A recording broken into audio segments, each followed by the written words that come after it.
In this video, I want to show you some closer look at the FX EQ from iZotope. This, again, is an EQ that has 5 modules in it that are all fed by selectable EQ frequencies, which means you can really kind of sculpt how you want to add things like saturation, reverb, delay, modulation, and a lo-fi effect. So let's just jump right in and I will demonstrate on a few of these tracks that I've got here. Here is a song that I pulled up. It's just me messing around in the studio. And this is without the FX EQ, and then I'll turn it on so you can hear the difference. So this is what we're starting with. And this is after adding some of the FX EQ to different instruments in here.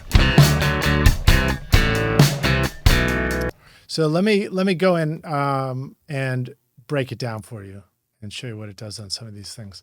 I didn't go crazy with it, but you can definitely really change up some sounds if you want to. All right, so here is the kick drum. And let me pull up the plugin and we'll add the saturation on here and see what kind of thing it does to boost it. So this is what we're starting with the kick. And you see I added a little bit of reverb. I added this red saturation EQ right here. And I'll break that down a little bit more for you so you can hear what it's doing. I'll turn off these other modules. So here's saturation off right now. And it has one of the models is called bump, which you can hear kind of adds a nice little low end boost to the sound. It just kind of thickens it up a little. And then also I added a little bit of the high. Pretty subtle. This isn't an extreme effect as far as this goes. It can be if you drive it harder. Actually, this one's still pretty subtle, to be honest. Bump is. It's just like a nice... What's nice about bump is it's one you can use if you're just trying to boost the sound without making it sound like you're really changing it up. If you switch to something like steel, there you go. This is going to be probably a steel transformer kind of effect.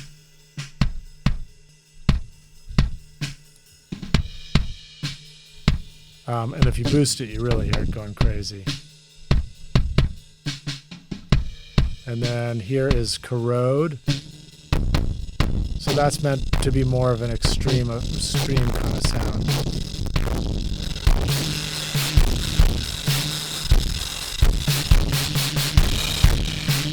So you can hear that really changes up the sound there. There's also satin.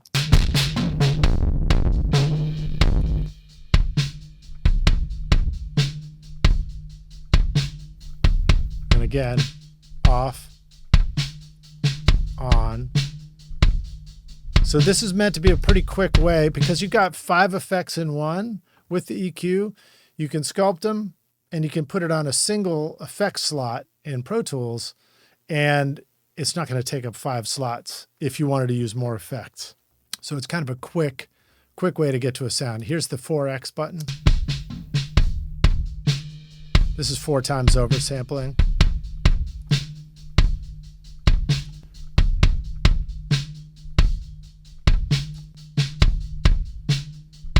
Yeah, it's pretty subtle, but I'm picking up on it in headphones. It's definitely making it sound a little more hi-fi and 3-dimensional in the headphones. So might be too subtle for YouTube, but we'll see. Let me know if you hear that difference. Let me switch over to the snare and we'll see what we got there. So here is what the snare's starting with. And here's what I was messing around with in here. So let me break that down for you.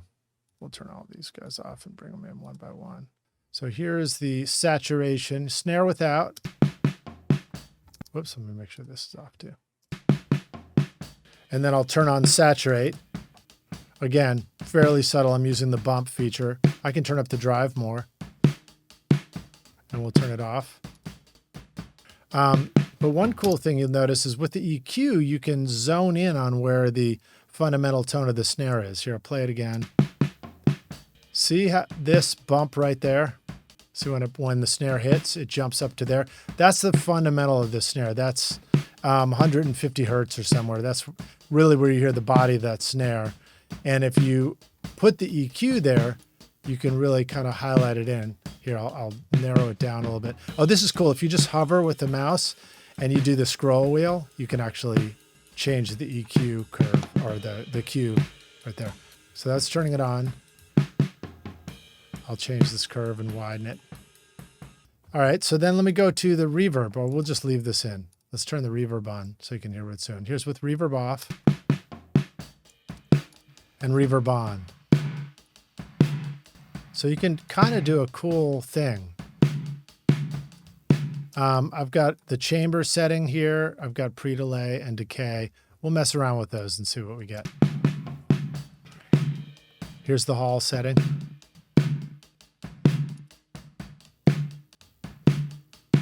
Plate is a little shorter, which is cool. And if we boost the highs, let's say we want to hear more mids. And I don't know if I can bypass this. Yeah, there we go. Oh, this is great. Down here, you control the different EQ curve parameters. So you can actually enable and disable a single band right here. And you can also solo that band. And I think all you hear is just that reverb through the snare. So that's another way to transform a sound, actually, is you can just hit solo and kind of freak out one band and create something that might pop into a mix to really change up the sound in a cool way. And of course, if you crank up the pre-delay, you're going to hear it.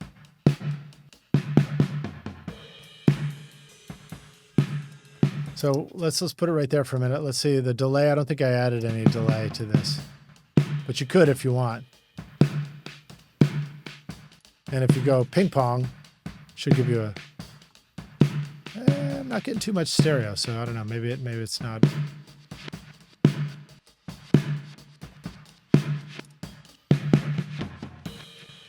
Crunch. You hear it crunches up. Whoops. It sort of crunches up adds a little distortion. I guess you can't change the level of the crunch. You can't make it more or less distorted with this. So what you get is what you get right there. There's a modulation one. Yeah, I can kind of hear it swimming on the hi-hat, bleeding through there a little bit. There you go. You really hear it right there. Now, I'm not likely to use the delay on the snare, and we'll see what the modulate does just for fun.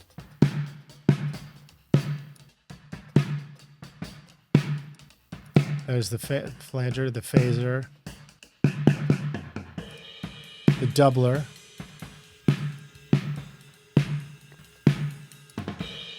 chorus, and back to the flanger. Again, I probably wouldn't use that on the snare so much. So now let me jump over to another sound. Here's the overheads on the drums. We'll just see what kind of stuff it does for that. Here's bypassed, what I'm starting with. This was, by the way, this is a very simple drum miking setup. I had something stuck in the kick, probably 57 on top of the snare, and then maybe my old MXL 2001 large diaphragm as an overhead. This was a while ago.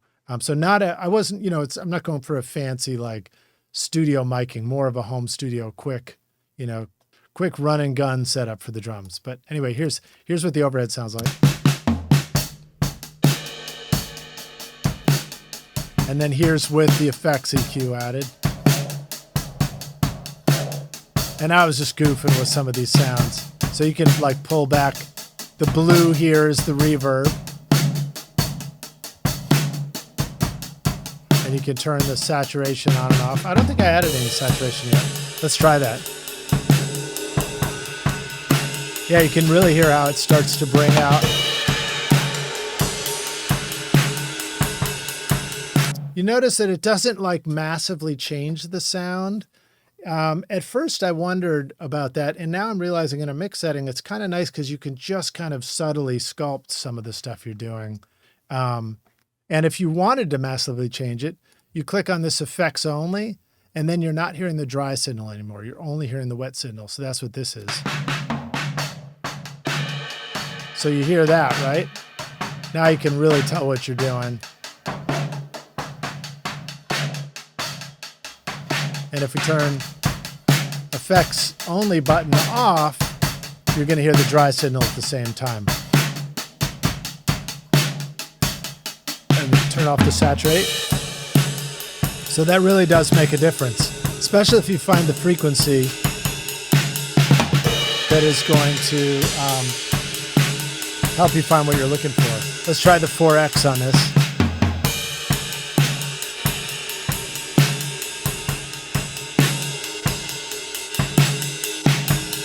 Oh yeah, I hear that. I hear that. I don't know if you're hearing that, but I've got these nice Olo headphones on. These are the X1s.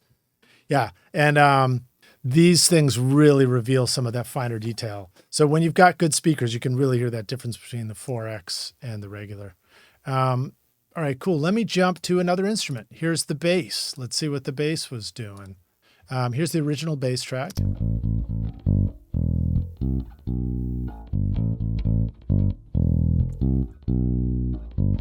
And here's with the effects added. And I'll turn it on and off again. Off. On. So pretty subtle. I didn't do a huge difference. If you really wanted to distort a bass, you could mess around with these other ones. But I like the bump for just enhancing the sounds. And if I do effects only, you'll hear what the saturate effect is doing right now on the bass.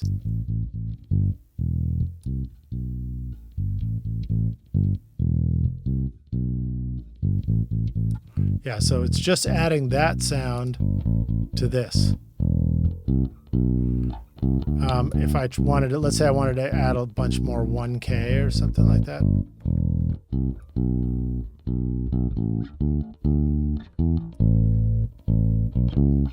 And I'll do this bypass so that you can really hear one of the bands go away. So this is the mid 1 kilohertz band I just boosted. That's off. That's on. So that's pretty subtle. All right, so I'm not making a huge change there. And let's see what happens if we mess around with the modulate. Why not? Let's modulate some bass. I'll make a really wide one and we'll try the chorus. Sounds pretty wobbly. Well, the rate's very fast. And if I do effects only, it kind of sounds just like a regular old bass, but that's, I think, because modulations like chorus, flanger, phaser, it's all about taking the original signal and chorusing it against another affected signal. So soloing it, we're not going to hear that effect. We should only hear it when it's all together. So let me just try this again here. Oh, you kind of hear an echo added in there a little bit.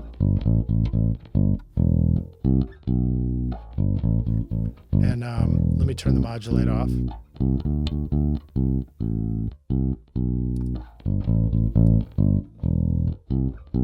Yeah, you kind of hear it. It sounds like an 80s chorus bass a little bit. All right, so let me jump over to the flanger. Nice thing about checking modulate on longer sounds is you're more likely to be able to hear what they do. Trickier on drums, although obviously flange drums can sound pretty awesome.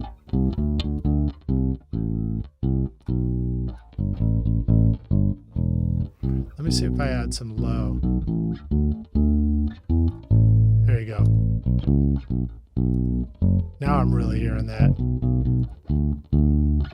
Here's the chorus again. Off. Modulate on. That's pretty cool. I think I just needed to find the right frequency. Once I started chorusing the lows, you really hear it more. Makes sense. And then let's try the lo-fi and see what it does.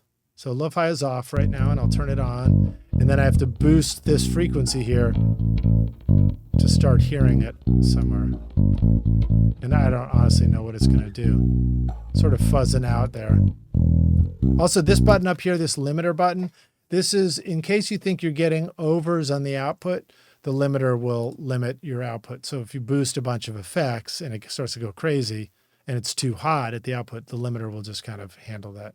And then this slider over here, amount, is if you just want to, if you like everything you did, but you want less of the effect, you just back this off. Funny enough, for me, I feel like I'm wanting, if anything, more of the effect. In fact, I wonder if it would be cool if they started you out at 50% and then you could just go to the left to go to the left of the effect and right to go to the more of the effect after you dialed it in. All right, let's see what these do. So where I sort of hear, it sounds a little bit like an aliasing overtone to me. Oh, and it's that. Let's see, what's this button right here? Because it went away. Enables downsampling and DAC artifacts for the lo-fi processing. So maybe when you turn this on, that's why I'm hearing the aliasing effects. And if I turn it off, I don't hear that. Let's turn lo-fi on and off. Off.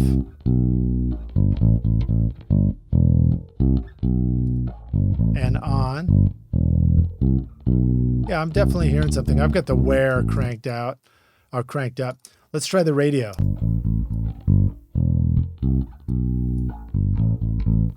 Now let's turn this button back on again. Yeah, it's weird. I actually hear an artifact on the left side right now.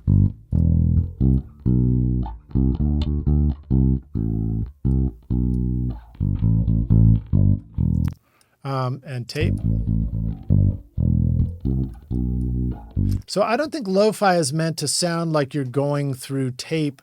I think it's just meant to add this kind of wear and wobble effect onto the signal. I think the saturate is more like, you know, there's the tape option in here. I think that's the part where it sounds like you're going through the tape. And this is more about just affecting it. And if I do effects only, let's see what this does.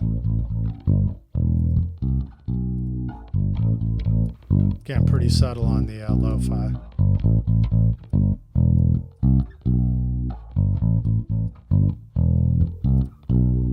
All right, so there you go. Those are the different modules. Let me jump down to a different instrument so you can hear what it would do on a guitar, for example. Whoops. Oh my gosh, hitting all the wrong buttons here. Here we go. Guitar. Here's the electric guitar as is.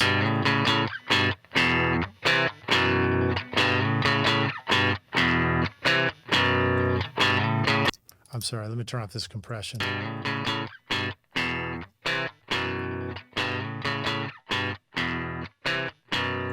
And then here's with it on.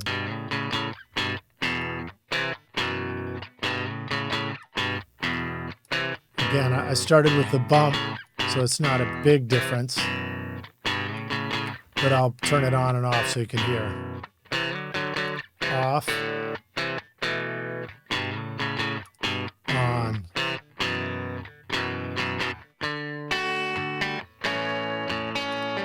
Off.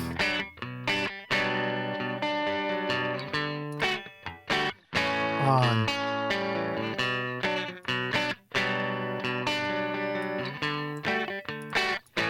Turn this guy up, widen it a little.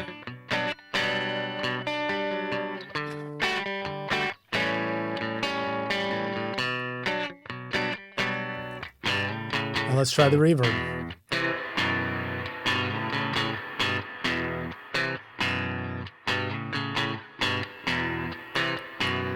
Try a shorter reverb. Let's try a chamber.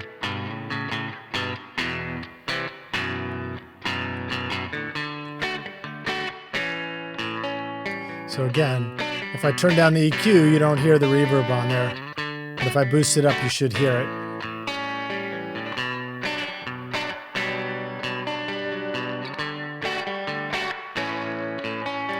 And if you widen this, it'll really change the sound of it a bunch too.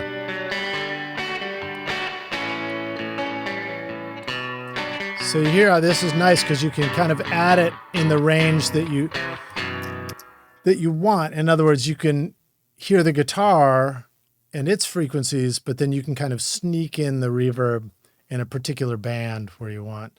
And then let's try, we'll try the delay on this. Why not?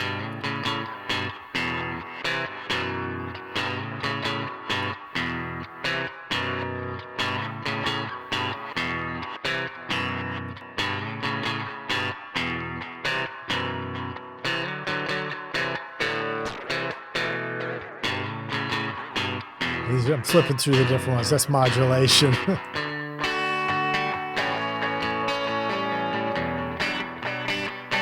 So that's a little more. Oh, and then I guess if you want to EQ the crunch, you just adjust it here. So here's this. So that almost, the crunch almost makes it more like a tape delay where you can kind of darken it and stuff. Or you can move it up high. Or you can just do both. Let's add a low one and a high one.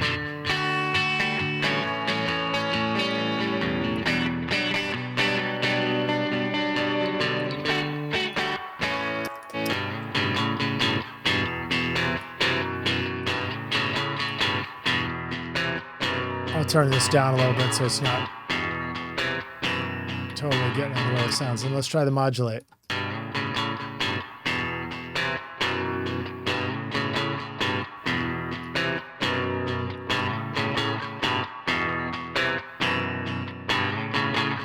I'll try the depth.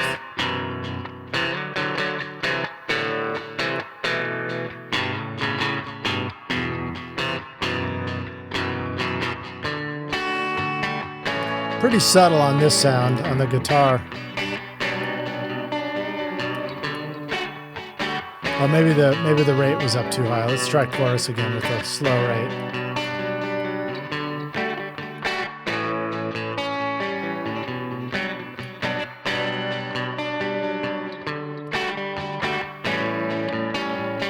And then here's flanger again. I turned the rate down a little slower, but the depth is up.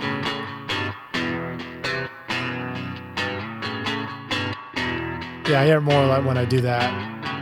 Modulate off. Modulate on. So you hear it there for sure. Let's mess with the lo-fi, shall we?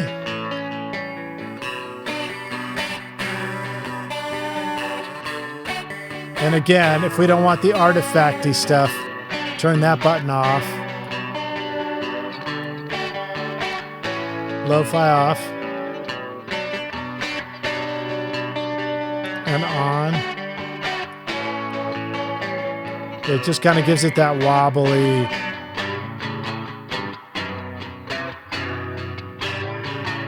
And here's the original guitar. And with effects EQ enabled. So you can really add a lot of stuff with this one plugin.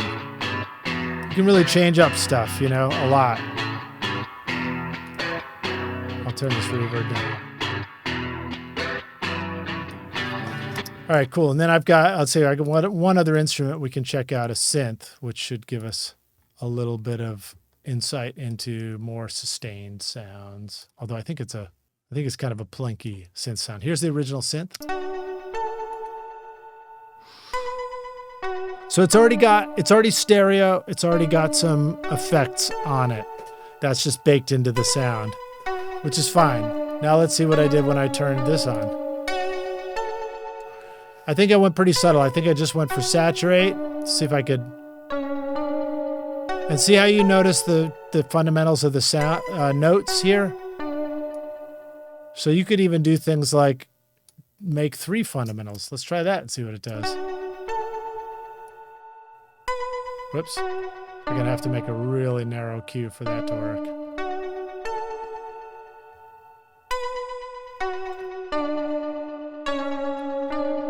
So I'm just adding this to where each note is.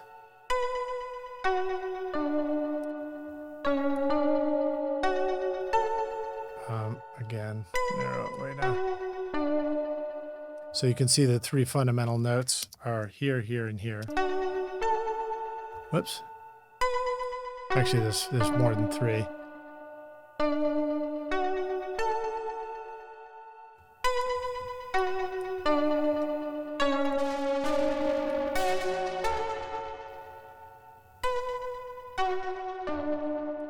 Kind of cool. And you can darken it. Let's say you didn't like the bright.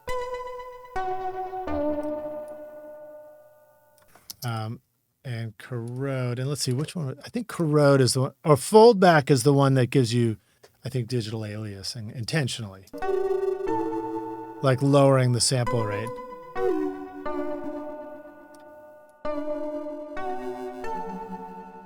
So you can have fun.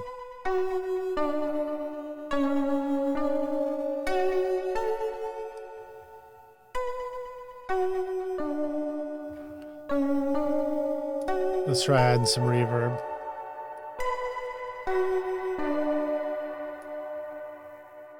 Nice long verb too, although it's probably partly in the sound.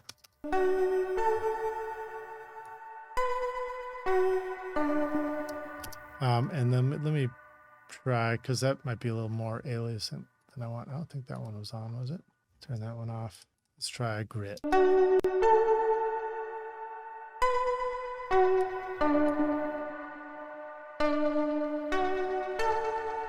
So it's kind of a mid-rangey distortion option here. And the tape.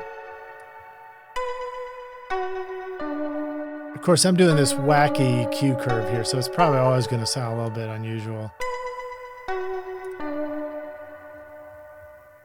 Let's try satin. That's pretty cool. I like that one for this. We'll turn off the 4X. And back on. Yeah, 4X adds a little bit of detail to it for sure. A little bit more resolution.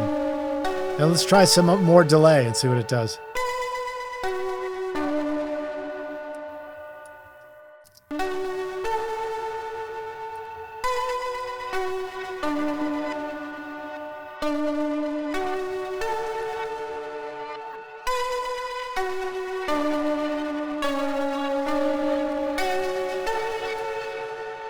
There, now you can hear, with the ping pong turned on and the reverse delay, you hear sort of a stereoizing. You hear sort of on the left and right if you've got headphones of this delay. And I'll turn it off for you. So that's no delay. And on.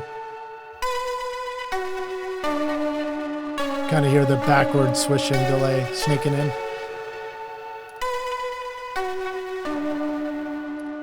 I'll turn off ping pong. I think that makes it more of a mono delay. And when I adjust it, you can really hear it kick in. Listen, you hear the speed change.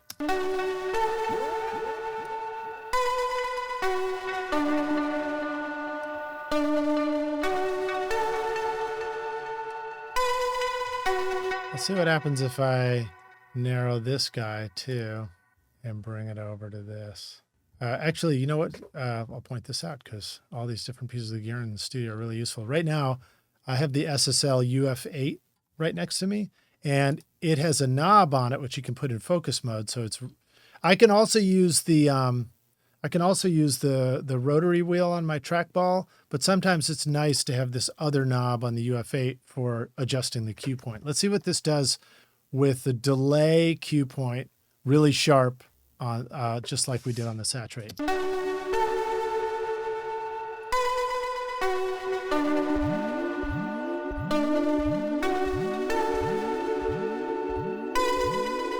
Look at, you can see the EQ effect there of the delay.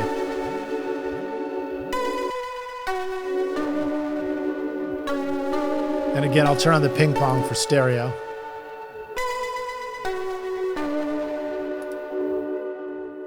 Let's try the crunch.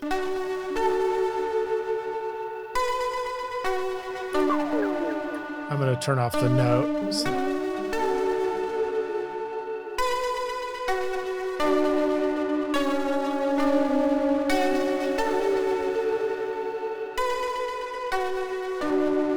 That's pretty cool. You really can do some fun stuff with it. Let's go to the modulate on this synth. See what we get.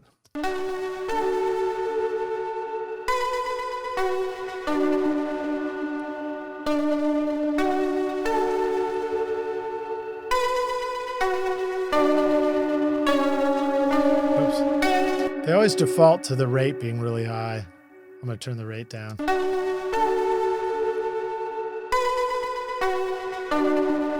And I'll turn the amount way up.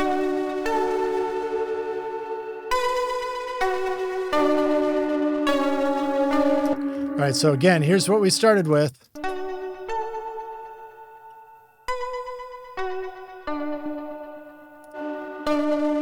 And here's after we added some fun stuff. All with a single plugin, I'll remind you. I'm going to turn down the distortion on the satin.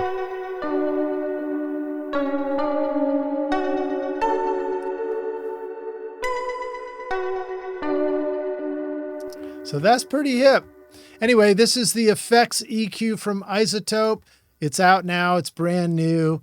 And I'll put a link in it in the description so I can take you there to the website so you can go check it out.